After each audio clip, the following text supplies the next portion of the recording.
सभी को नमस्कार। आज का ये वीडियो ग्रेड सेकंड की स्ट्रेटेजी को लेकर अंतिम रणनीति क्या होनी चाहिए, बहुत सारे बच्चों के मैसेज थे। जब लास्ट का टाइम बचता है, लगभग ये मान के चलिए कि 2.5 महीने के आसपास आपके पास समय बचता है। अपन ये मान के चलें कि अभी अपने पास 80 दिन के आसपास है, ठीक है। 60 से 80 दिन आप मान के चलिए, और 60 से 80 दिन जब अपने पास बचते हैं तो हमारी रणनीति थोड़ी सी अलग होनी चाहिए। अब तक बड़े आप अलग जोन में पढ़ रहे होंगे, नॉर्मली पढ़ रहे थे, कभी पढ़ाई नहीं हुई और पता नहीं कभी छोड़ दिया। लेकिन अब ये जो 60 से 70 दिन होते हैं ना, ये सबसे इंपॉर्टेंट डे होते हैं।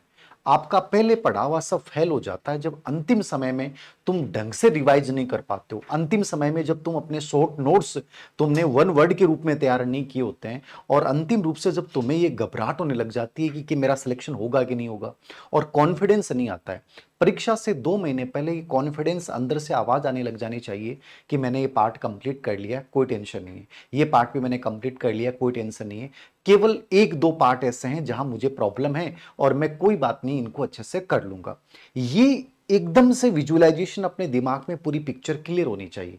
और लास्ट टाइम में 2 से 2.5 महीने में आपको लगने लग जाता अभी तो यही नहीं पढ़ा, क्या होगा, मैं तो यही नहीं कर पाया, क्या होगा, तो इसका मतलब आप परीक्षा से बाहर हैं, रिजल्ट से भी बाहर है। तो अंतिम रूप से 60 से 80 दिन बचते हैं, तो आपको कुछ चीजें आपको फॉलो करनी है। आपका फर्स्ट पेपर है, इसका बड़ा रोल है। आपका जो सब्जेक्ट है उसका भी बड़ा रोल है। सब्जेक्ट आप लोगों ने लगभग सभी ने बहुत अच्छे से तैयार कर लिया होगा। सब्जेक्ट में जो काम की बातें मैं बता दूं, जो विषय जहां से अभी तक पढ़ा है आपको कोई चेंज नहीं करना, उसी को बार बार पढ़ना है। केवल टीचिंग मेथड जो भी आपका पार्ट है, 20% जो टीचिंग मेथड के आते हैं, उनके लिए कोशिश करें कि PYQ अवश्य देखें। यदि PYQ आपको अपने सब्जेक्ट के लिए भी देखने हैं, बट टीचिंग मेथड जो सब्जेक्ट का आपका सेकंड पार्ट है, आपका जो सब्जेक्ट है प्लस TM है, इनमें लास्ट टाइम में ये कोशिश करें, फीड कर लें दिमाग में। एक अच्छी बात बता रहा हूं कि आप जिस सब्जेक्ट से बिलोंग करते हैं, उस सब्जेक्ट के, चाहे वो किसी भी स्टेट के पेपर हो, राजस्थान के पेपर हो, उन टॉपिक से रिलेवेंट पिछले 3-4 सालों में जहां भी पेपर हुए हैं, वो सब पेपर के प्रिंट आउट निकाल के उनका एक बार जरूर अवलोकन करें। PYQ निकालना मस्ट है, याद रखना। हो सकता है यदि आपने PYQ जो है वो निकाल ली, आपको ऐसा लगेगा पेपर जब देखेंगे, अरे यार ये प्रश्न तो मेरा पहले पढ़ा हुआ है। PYQ एक कमाल की चीज है, बस उस सब्जेक्ट से रिलेवेंट, अदर स्टेट से रिलेवेंट आप जरूर देखें। कई बच्चे मुझे कहते हैं कि लास्ट टाइम में सर मॉडल पेपर पढ़ें क्या। मैं कहूंगा कि मॉडल पेपर देखने की जरूरत ही नहीं है। जब PYQ देखते हो तो मॉडल तो बकवास चीज है। आप PYQ निकालिए, टॉपिक पढ़ा आपने सब्जेक्ट का, उसके बाद आप एक मॉक टेस्ट, जो भी उस सब्जेक्ट की बढ़िया टेस्ट सीरीज हो, उसके माध्यम से अपने आप को अवलोकित कर सकते हो कि मेरी परफॉर्मेंस क्या रही है। मॉडल पेपर वगैरह के चक्कर में आपको नहीं पढ़ना, केवल PYQ पढ़ना है। ये तो सब्जेक्ट के लिए शॉर्ट एंड स्वीट है। कंटेंट चेंज मत कीजिएगा, जो है उसी कंटेंट के साथ आपको जाना है। रही बात फर्स्ट पेपर की, फर्स्ट पेपर का इससे पहले मैंने एक वीडियो बनाया था ग्रेड सेकंड की स्ट्रेटेजी को लेकर। उसमें मैंने पूरा एनालिसिस किया था कि राजस्थान के इतिहास से 11-12 प्रश्न आते हैं, कला संस्कृति से 8 से 9 प्रश्न आते हैं, राजस्थान पॉलिटी से 9 से 10 प्रश्न आते हैं, विश्व भूगोल से जो है वो 5 प्रश्न आते हैं, और भारतीय भूगोल से 5 प्रश्न आते हैं। तो देखो, इतिहास कला संस्कृति आप लोगों ने बहुत बार पढ़ लिया, इसके 10 प्रश्न हैं। कला संस्कृति के मान लीजिए 7 से 8 प्रश्न हैं, ठीक है। ये पार्ट आप कई सालों से पढ़ रहे हैं, तो ये आपका सबका ठीक है। राजस्थान पॉलिटी भी आपका कुल मिला के ठीक होगा, वो भी आपने ठीक कर लिया होगा, उसमें भी लगभग 8 से 9 प्रश्न आपके यहां पे आते हैं। लेकिन इसमें जो सबसे इंपॉर्टेंट पार्ट है, इंडियन जो पॉलिटी, इंडिया वाला जो पॉलिटी वाला पार्ट है, और वो बड़ा पार्ट है, क्योंकि एक तो 12 से 14 प्रश्न आते हैं। तो ये पार्ट सबका कमजोर होता है, आपका ये कमजोर नहीं होना चाहिए यदि आप सिलेक्शन लेना चाहते हो। तो एम लक्ष्मीकांत प्लस इसके जितने भी पेपर हुए हैं 2-3 सालों में पॉलिटी के, चाहे यूपीएससी के हैं, चाहे आरएस परी के हैं, इन सब पेपर्स को, स्पेशली आरपीएससी के जितने पेपर हुए हैं 3-4 साल के, उनमें पॉलिटी के जो प्रश्न आए हैं वो जरूर देखें। उनसे आपको एक आइडिया लगेगा। ये सबसे मोस्ट इंपॉर्टेंट पार्ट होना चाहिए आपका इस समय पढ़ने का, जो आपका कमजोर है। दूसरा, भारत और विश्व का भूगोल। अब भूगोल कौन सा, राजस्थान का भूगोल तो आप लोगों ने सबने पढ़ रखा है, और वर्तमान जिलों के अकॉर्डिंग पढ़ लो, कोई फर्क नहीं पड़ेगा। प्रश्न 33 जिलों के अकॉर्डिंग पढ़ाओ तो भी सही हो जाएगा। लेकिन वर्ल्ड और इंडिया का जो ज्योग्राफी है ना, वो इंपॉर्टेंट है, ठीक है, क्योंकि ये आपने कभी पढ़ा ही नहीं है। ये आपके लिए पहली बार ग्रेड सेकंड में। और इसमें जो प्रश्न आते हैं वो एकदम फैक्चुअल आते हैं, एक भी प्रश्न गलत नहीं हो सकता यदि आपने उन डाटाज को पढ़ के चले गए। या एक काम कीजिए, इसके केवल पीवाईक्यू पढ़ लीजिए, इंडिया लेवल की जितनी भी एग्जाम्स होती हैं उनमें सब में आते हैं और वही प्रश्न बार बार रिपीट होते हैं। तो ये आपके जो 10 प्रश्न हैं ये भी आपके सही होने चाहिए। मैं कहूंगा कि यदि यहां आप लीड ले रहे हो ना, और एक इकोनॉमी के लगभग 7 से 8 प्रश्न आते हैं आपके, और इकोनॉमी के जो प्रश्न आते हैं वो कंप्लीटली आर्थिक समीक्षा आधारित आते हैं, और इंडियन इकोनॉमी वाले आते हैं तो बजट और आर्थिक समीक्षा प्लस आर्थिक क्षेत्र में कोई भी, जैसे मान लीजिए महाराष्ट्र में एक नया बंदरगाह खोला गया है, अभी आर्थिक आंकड़े जारी किए गए हैं, उद्योग रिपोर्टें आई हैं, तो ये सब चीजें जितनी भी आती हैं, अपडेट चीजें जितनी भी आती हैं, उनके संदर्भ में आपको तैयार करना होता है। तो ये करंट से रिलेवेंट चीज होती है। तो इसमें कोई भी मैगजीन या दर्पण का अर्थव्यवस्था अतिरिक्तांक आता है या कोई कोचिंग विशेष का, जैसे हमने भी इसके ऊपर जो सेकंड ग्रेड जीके के बच्चों के लिए हमने एक 15-20 पेज का एक कंटेंट तैयार करके इस पे ऐप पे डाला है। ऐसा कोई भी कंटेंट आपको मिलता है उसको रिवाइज कीजिए, पिछली बार के पेपर देखिए, उससे आइडिया लगेगा कि इन तीनों पार्ट्स को कैसे तैयार करें। तो इन पार्ट्स पे विशेष रूप से फोकस करना है अंतिम समय में, क्योंकि ये आपका सबका कमजोर है। तो इसको ढंग से देखिए, इसके शॉर्ट नोट्स बनाइए, इसके पीवाईक्यू निकालिए। ये 100% हर बच्चे का टारगेट होना चाहिए इस पार्ट में मैक्सिमम क्वेश्चन करना। राजस्थान इतिहास, कला, संस्कृति, राजस्थान ज्योग्राफी, राजस्थान पॉलिटी, ये ऑलरेडी आप लंबे समय से पढ़े आ रहे हैं तो इसको कम समय दे दीजिए, बट इसको ज्यादा समय दीजिए। समझ में आ रही है बात? जिलों वाला प्रश्न पूछते हो तो ज्योग्राफी आप 41 जिलों, इतिहास, कला, संस्कृति में जिलों का कोई फर्क नहीं पड़ना। जो कंटेंट आपने पहले से पढ़ा है उसी को रिवाइज करना है, बट साथ साथ में पीवाईक्यू का जो टेस्ट आप लोग दे रहे हो, चाहे हमारी टेस्ट सीरीज दे रही है, किसी और की टेस्ट सीरीज ले रखी है, उस पर यकीन रखिए और उसके माध्यम से एनालिसिस करें।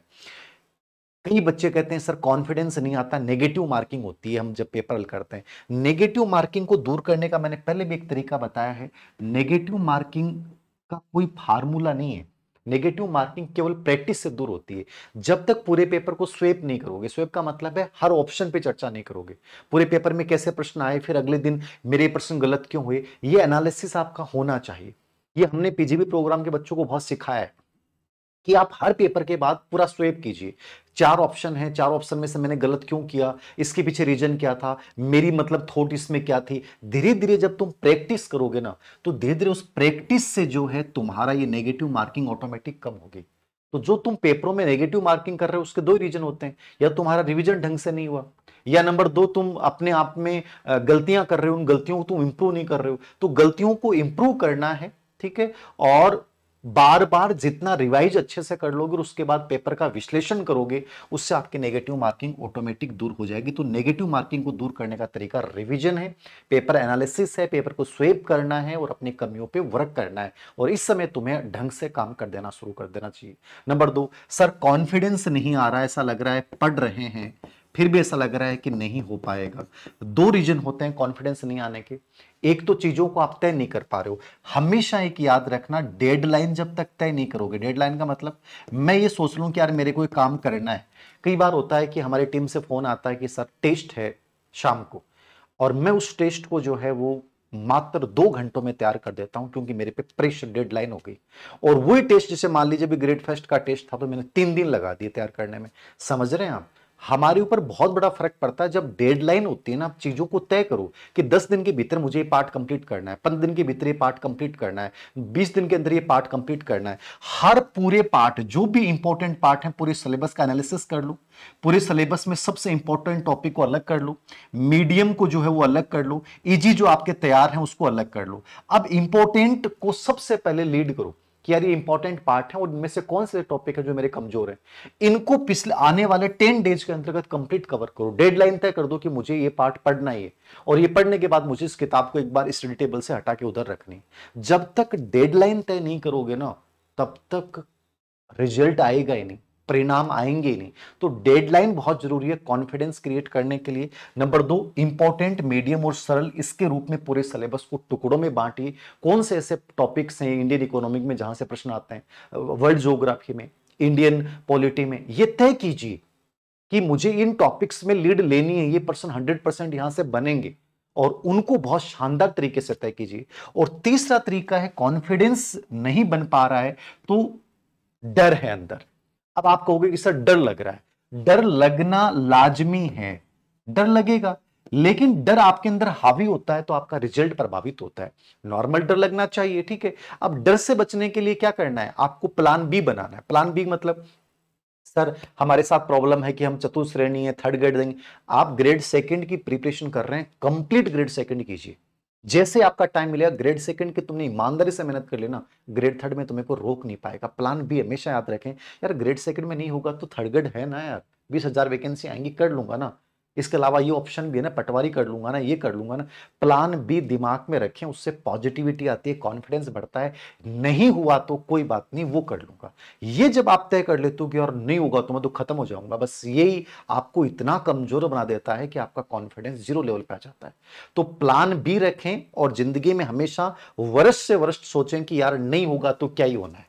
ये दिमाग में जब रखेंगे ना तो कॉन्फिडेंस बहुत अच्छा रहेगा। तो आत्मविश्वास को बढ़ाने के मैंने 3 तरीके बताए हैं। डेडलाइन तय करनी है जिससे रिवीजन टाइम पे होगा, रिवीजन अच्छा होगा तो कॉन्फिडेंस आएगा।